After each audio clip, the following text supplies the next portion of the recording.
My training philosophy and belief in regards to sports performance has stemmed a lot from my previous experiences.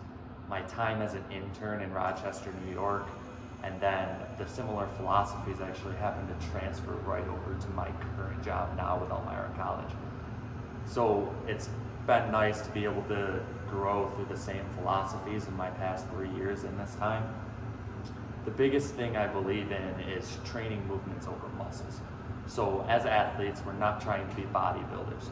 Yes, we do want to be bigger and stronger, but at the same time, we have to prioritize injury reduction and becoming a better athlete.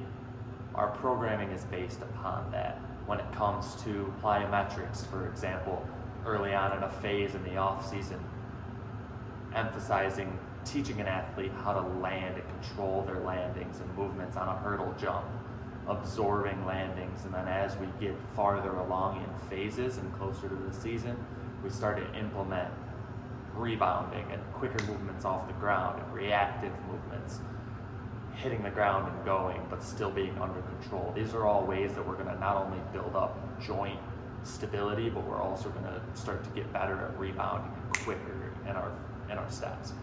So functional movements is how I've always approached that.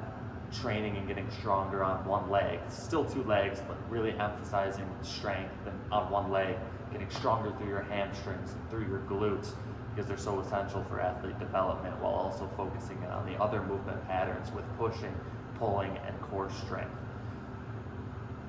Testing has been huge for us. Testing is one of the best ways that I've seen improvements out of athletes. Running a flying 10, jumping a vertical jump on our vertical mat, doing these a couple times a week has shown time and time again to improve an athlete's speed.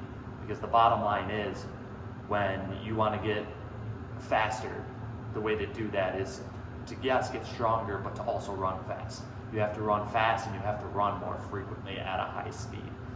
So testing is shown to improve in the speed work, but it's also shown to improve in our strength work.